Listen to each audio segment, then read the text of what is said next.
Hi guys. Another way to improve your target language is by repeating what you hear. And not only that, if you want to practice your writing or typing skills, you can type along the way. So let's see how it goes. Okay, you need to pick some series or something that you really enjoy and have fun with that. RCA's Prophet's Sword. David Sarnoff David and Media, the Media Empire. Empire.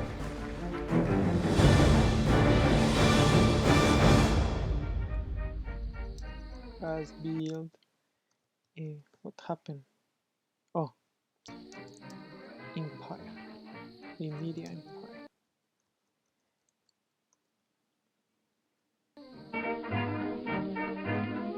But nearly 2,000 miles away, a teenage a farm teenage boy farm boy is formulating an idea that could make radio obsolete.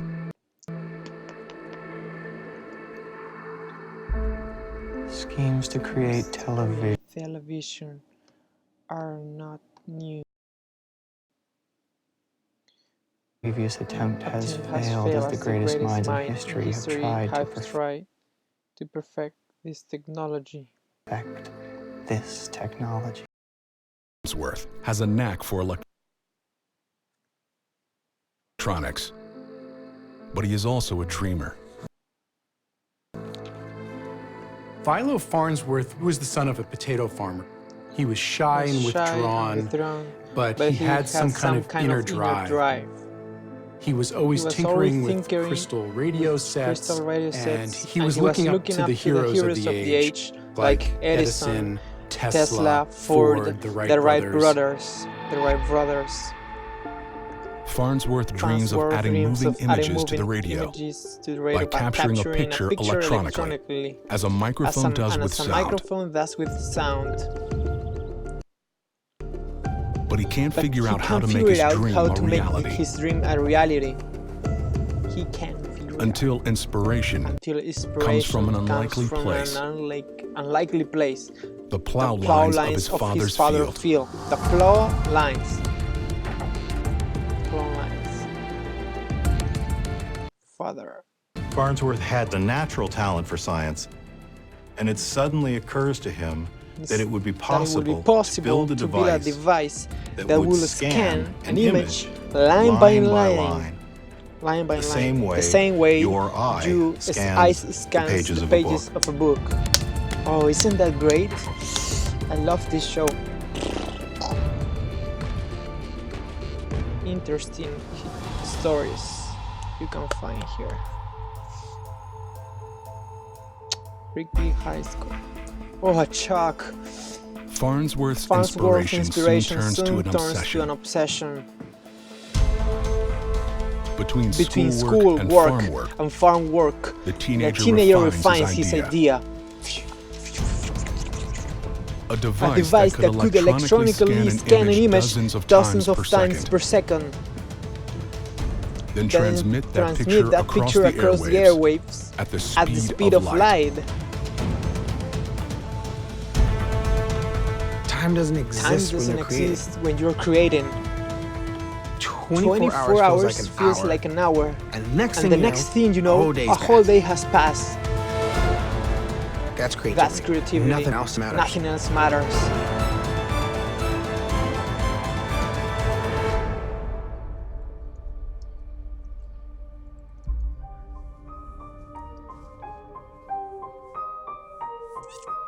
You're the only person I know who might understand this idea.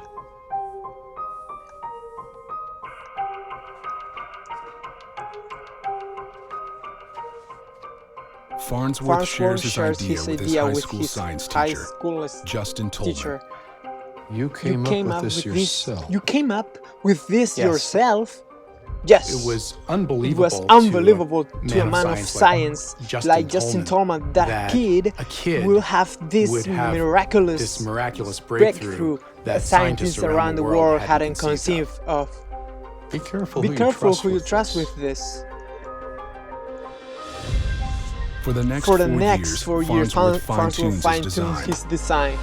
tunes his design, leaving Idaho and and relocating to California with his new wife, Pat?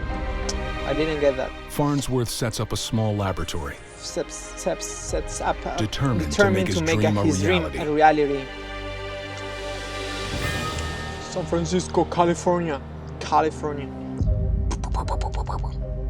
It sends images, through the air without wires, and it's called television. Now the key is In a stroke of good fortune, the Crocker family, one of the original investors in the Transcontinental Railroad, gets wind of Farnsworth's idea and wants to invest. You always need an investor when you come with a good idea. Or a great idea in this case. $25,000 and 60% share. But I only asked for a 49% share. 25,000 for 60.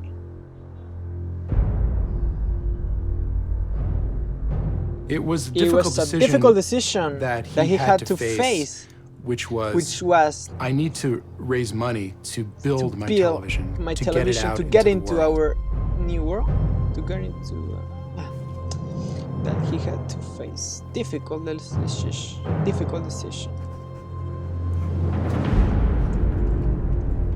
And the only thing he could do was give up partial ownership of his baby.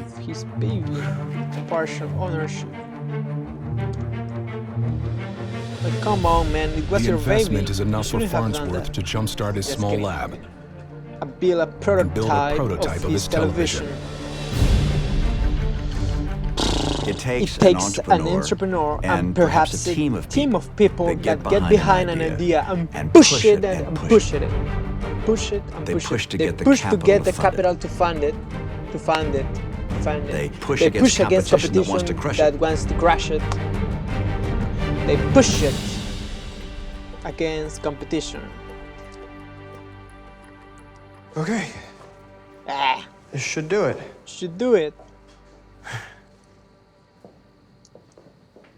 All right, Cliff. Get that curtain shut. Let's get that curtain. Farnsworth is ready to put his prototype to the test. and glimpse the future. All right, hit it. Glimpse the future. We gotta get something Gotta here. get something here. Hold on. Hold on. Okay, try now. Okay, try now. Still not seeing anything. Still not seeing anything.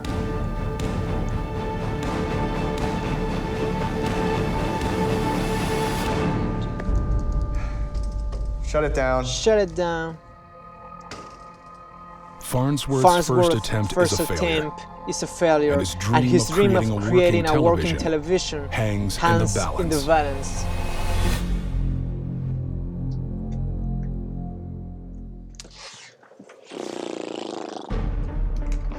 In less than 10 years, David Sarnoff has built RCA into a radio empire. But in San Francisco, a young inventor named Philo Farnsworth has built a prototype of a television, a machine that could crush radio supremacy. There's just one problem. It doesn't work. Farnsworth needed a way for the negatively charged electrons that got shot across the cathode ray tube to stick to the surface of the screen. Positive and negative. Opposites they attract. So the coding needs to be the most positive element. Farnsworth focused finally on cesium, which was the most photopositive element. And that was really a big part of the that made television work. As you see, you need to make a lot of mistakes in your pronunciation. Then type it down. With his design reconfigured, Farnsworth is ready to show his investors exactly what they've been waiting for.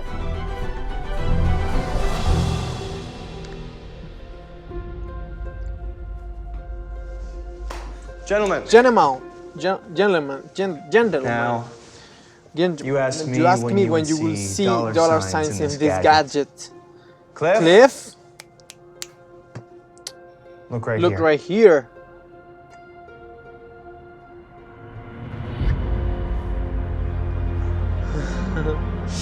What is that? Boom! Oh, the first television was circular? It says something about Farnsworth's conviction and the force of his personality that he was able to get this up and running. Genius. One of his investors said, the ideas in this boy's head will astonish the world. This is going to make us a fortune. We just have to pick the right time to sell. Sell? Let's Let's just see what kind of offers we can get.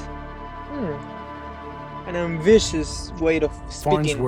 Farnsworth said, no, I'm an inventor. I'm gonna use the money from licensing the patents to create more inventions and refine the invention. He wanted to be in control of it. He wanted to be the Edison of television. Farnsworth needs to convince his investors that they'll make more money if they hold on to this invention. Why don't we invite the newspapers? A demonstration. Okay, let me think about that.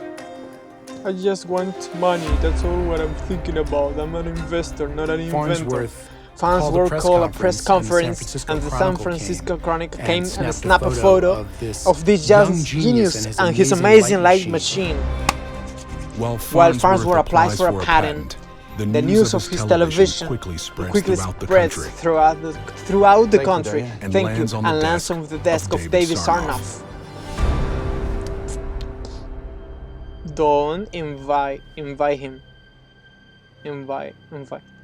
Sarnoff's reaction was a little bit of panic because he was the radio monopoly. And in one sense, television could disrupt the market. People might stop buying radios if they read that in the near future I could see pictures of this thing. If Sarnoff can patent television first, then RCA could own this new technology, just like they do on radio. He had a very keen awareness of it and how much power having a patent could give you in shaping the course of future technological development. But to compete with a mind like Philo Farnsworth, Sarnoff will need someone equally as brilliant. And he finds his man in Vladimir Sorkin. That sounds Russian.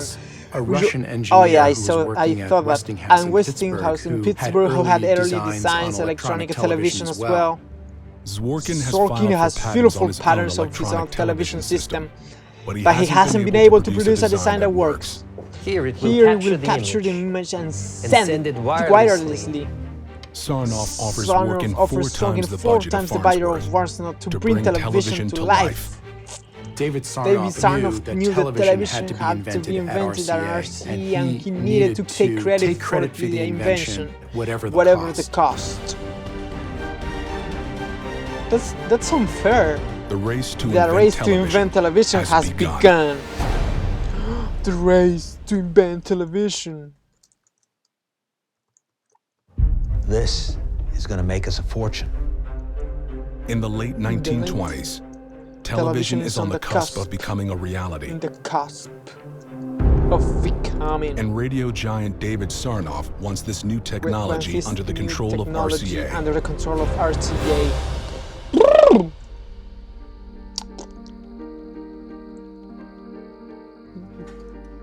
But by August 1930, Philo Farnsworth is already way ahead of him. 3 years earlier, the young inventor submitted a patent for his design, and finally it's been approved. That's the way, man. According to the United States government, Philo Farnsworth is the inventor of electronic television. His patents will last for 17 years, and now he's in reach of his ultimate goal. A television in every American home. with the Farnsworth name on it. Farnsworth name on it. New York City, New York, 1930.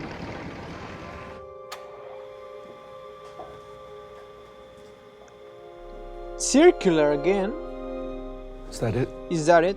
David Sarnoff has spent $100,000 to recruit Vladimir Zworykin to develop a television for RCA. Well, we just need to figure out a way to keep the negative charge from building up on the screen. In other words, his works and ours doesn't.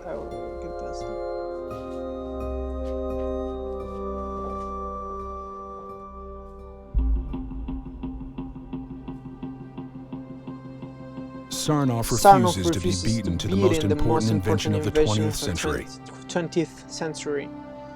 So he makes a bold move to move television at the forefront of RCA. It's impossible to boil David Sarnoff down to one thing. He's either a corporate visionary or the most ruthless robber baron you can possibly imagine.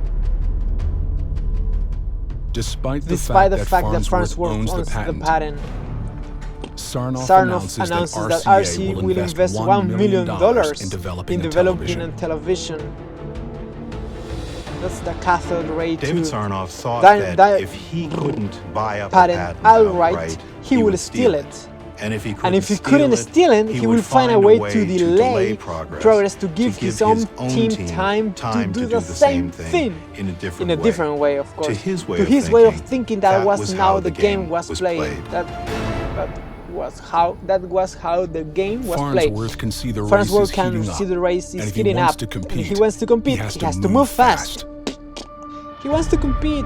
Farnsworth faced a choice. Either he could raise massive amounts of capital and begin manufacturing television sets himself, or he could license his patents and begin working with a radio company that knew how to manufacture this kind of equipment. In an effort to get his television to market before RCA, Farnsworth turns to a Philadelphia-based radio manufacturer called Philco.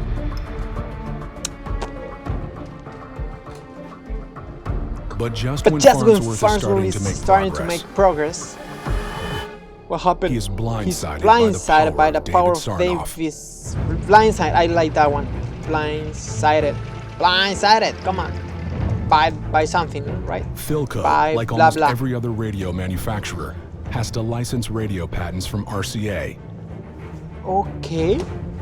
Would you look at the numbers? And when David Sarnoff learns of their television partnership with Farnsworth, he decides to flex all of his muscle.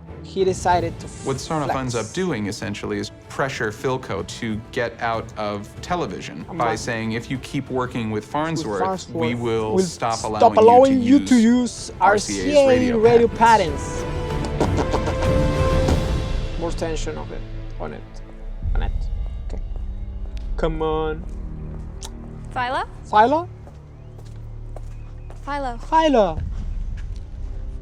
Philco's backing out. What?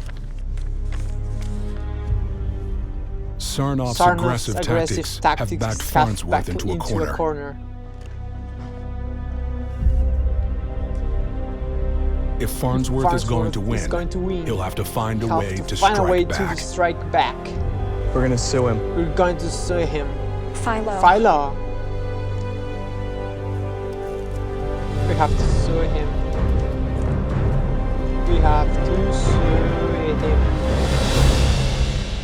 Demandarlo, basically.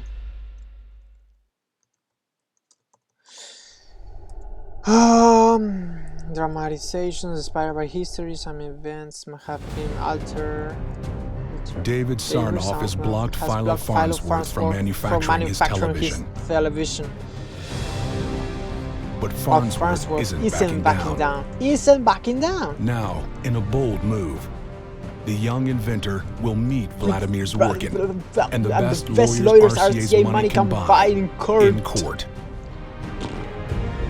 To determine who the invention of television really belongs to. To determine whose the invention of television really belongs to. To determine that. Was television invented by Mr. Working with brilliant minds in the world's finest research facility? Or was it invented by a 15-year-old 15-year-old farm boy?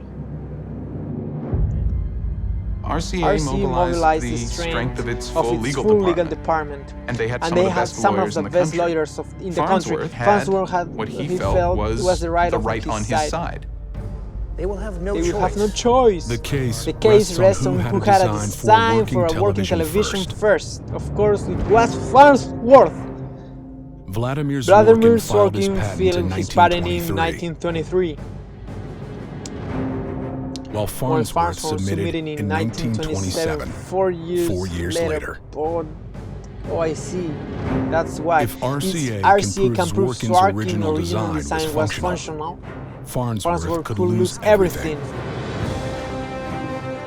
The question at stake was who described in their patent applications a working television system first. And this was pretty hard to figure out. So they had to hash all this out in patent cards. Technical experts had to go through all the evidence. It's our belief that if this court answers this question successfully by laying out an accurate chronology, they will have no choice but to find for my client. They will have no choice but to find for my client. The hearing drags for 15 bruising months. 15 bruising months. Bruising months. Oh. Farnsworth's legal fees reached $30,000. Over $500,000 in today's money. And the ordeal is taking a brutal toll. The fighting back and forth between his operation and RCA, it's proven a real physical and emotional strain. He turns to alcohol. No, Farnsworth, don't do that, please. Farnsworth.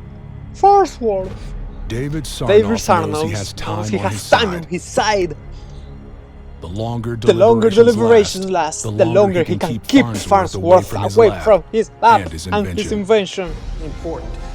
Cannot be allowed to distract us from the essence of this case. It's very much a David and Goliath scenario. Farnsworth doesn't have deep pockets. And Sarnoff knows he can spin things out as long as he has to. With no hard evidence to prove that he came up with television first, the case is turning against Farnsworth. The case is turning against Farnsworth. Farnsworth. But he has one last hope. What is it? The plaintiff calls its next witness. It's nets with nets. It's nets or his nets with nets? With witness, I don't know. Who are you?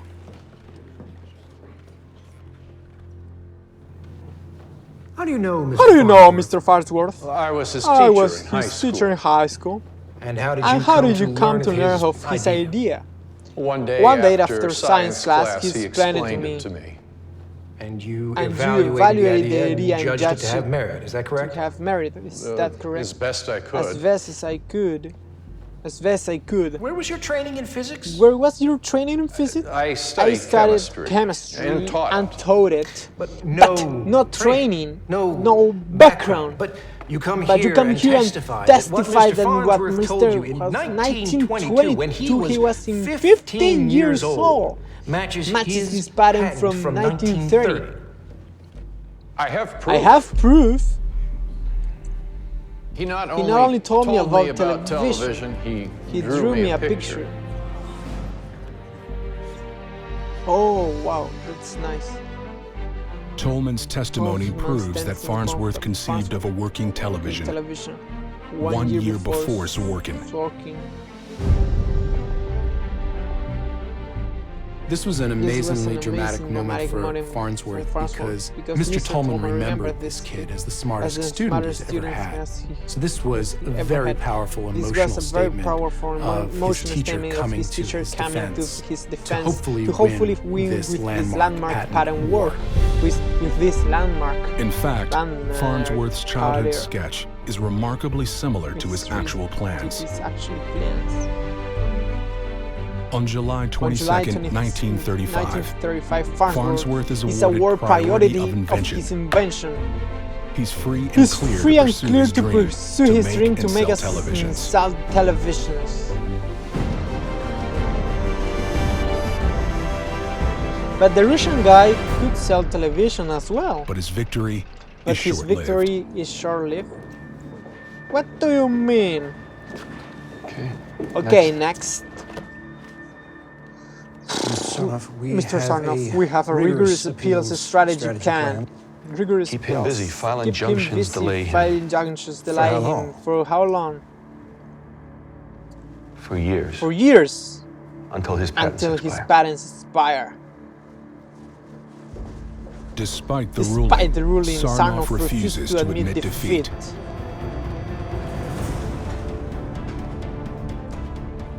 By applying legal pressure and leaning on political connections, he's determined to keep Farnsworth from manufacturing. Buying time for Zworykin to build a working television for RCA, one that isn't dependent on Farnsworth's patents. Sarnoff brings his power to bear to suppress any business advantage that Farnsworth might have had. Basically, he's trying to cut off any flow of money and essentially tighten the noose around Farnsworth. Tighten the noose. Farnsworth has developed a 10-inch television with 343 lines of resolution. He's won the right in court to manufacture it and make a fortune. But at every turn, he's blocked by David Sarnoff. Farnsworth had a lot going for him. He had a working television system. He had the patent rights to produce this television system and earn money from it. But he couldn't do it. Farnsworth was powerless. Why? What, he couldn't do it? Come on. What do you need, Farnsworth, to sell your invention? I mean, your... While David Sarnoff keeps Philo Farnsworth from manufacturing his invention, the media mogul begins laying the groundwork for his television empire. New York City. He builds a new lab in the center of Manhattan and begins conducting tests from a transmitter atop the Empire State Building. Sarnoff has a grand plan to launch America's first television network called the National Broadcasting Company, or NBC. But he can't do any of it unless Vladimir Zworykin can build him a television that works.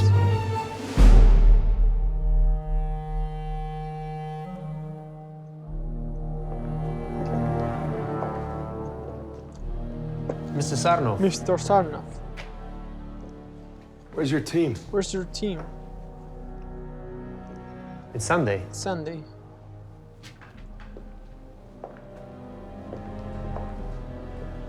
I need you to get me a television that I can sell.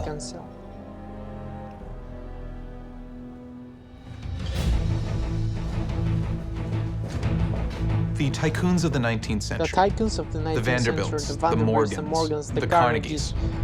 Sarnoff definitely saw himself as one of those people.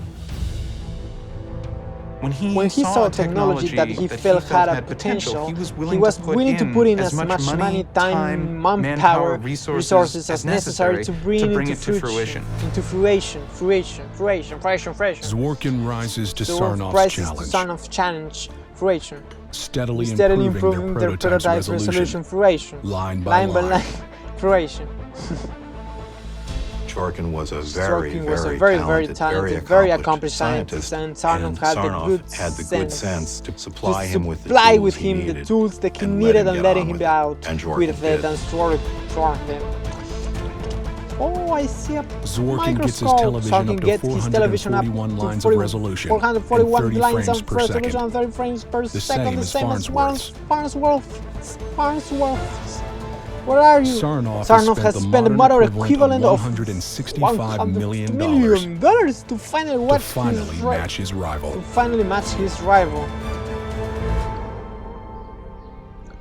Fort Wayne, Indiana. Farnsworth has spent less than a tenth of what Sarnoff has. But the physical and mental toll has been high. By 1939, Farnsworth had been working 18-hour days for 15 years, and he was driving so hard at it, and he was compensating by drinking heavily. He wasn't getting sleep. He had ulcers. He had all kinds of personal problems.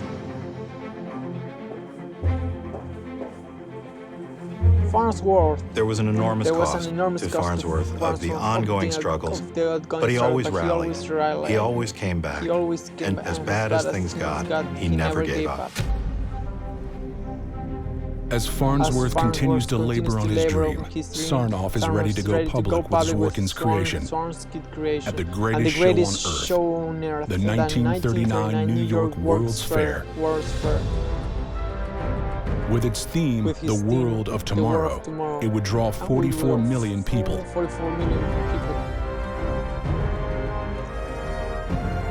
The world is about to be introduced to television. Television, let me see you. How do I look? How do I look? Good, sir. Good, sir. It's you important. look like an asshole. Come on, Farnsworth. Come on, Farnsworth. Go back to the stage.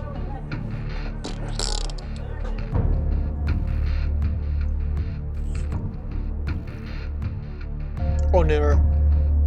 It is with a very deep sense of humility that I come to this moment of announcing the birth in this country of a new art so important in its implications that it is bound to affect all society. That is bound to affect. Television is an art that shines like a torch of hope to a troubled world.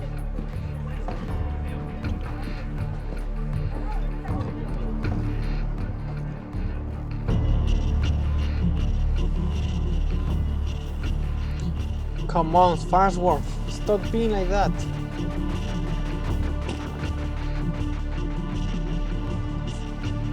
And now, ladies and gentlemen, we add sight to sound. Gentlemen. Move. Move.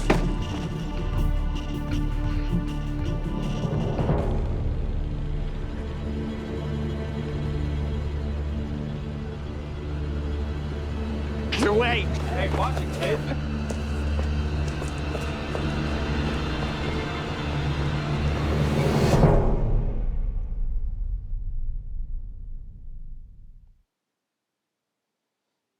It is with a very deep sense of humility that I come to this moment of announcing the birth in this country of a new art so important in its implications that it is bound to affect all society. Television is an art that shines like a torch of hope to a troubled world.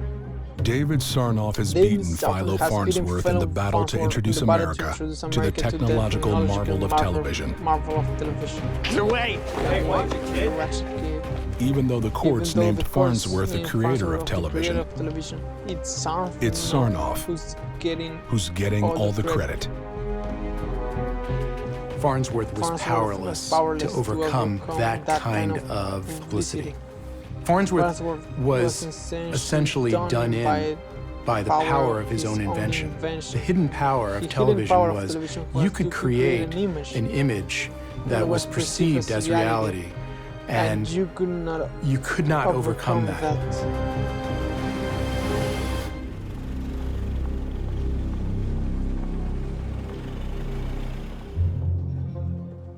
Despite his public victory, Sarnoff isn't satisfied with his current model. Vladimir Zworykin keeps working and develops a second television that's far superior to the first. The only catch is that it uses elements of Farnsworth's design. To put the best television on the market, Sarnoff will need to do the one thing he swore RCA never would.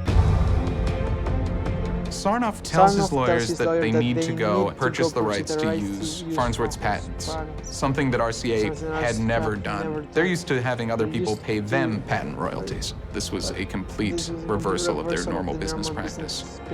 But they had to do that. For Indiana.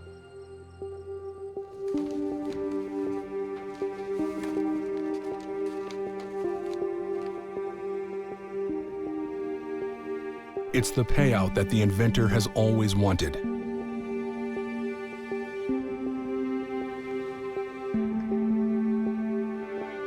But before Farnsworth is able to meaningfully advance his design, fate intervenes. Yesterday, December 7th, 1941, a date which will live in infamy.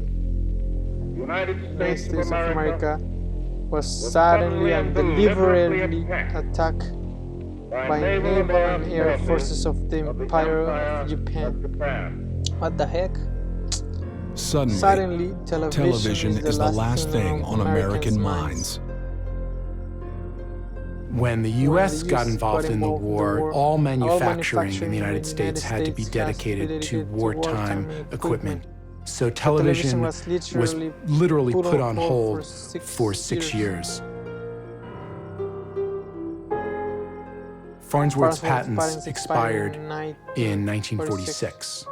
So he was not able to earn royalties from his invention in time for this incredible explosion of television taking over America. By the time the war ends, Farnsworth's patents are no longer valid.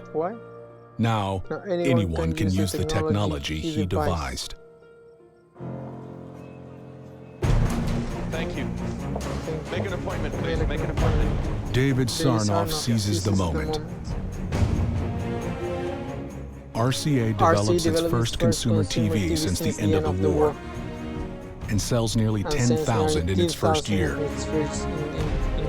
Television did what radio had already been doing, but it did it better. So now not only could you hear what was happening, you could see what was happening. You could be there.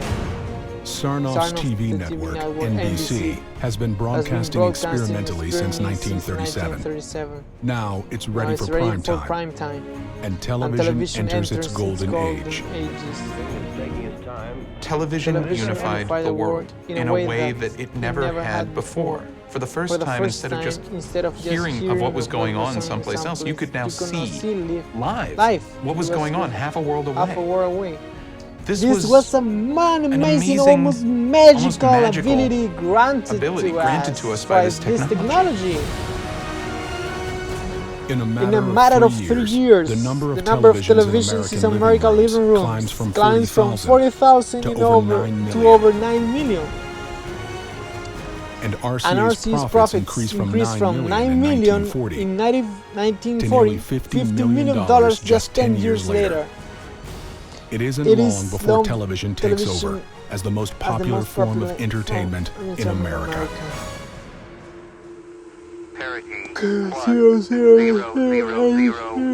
85.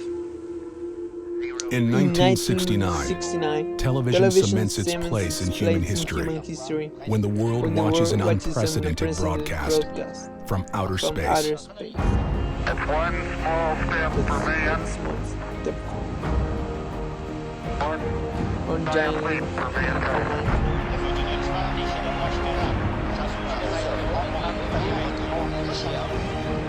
Oh, that looks beautiful, video.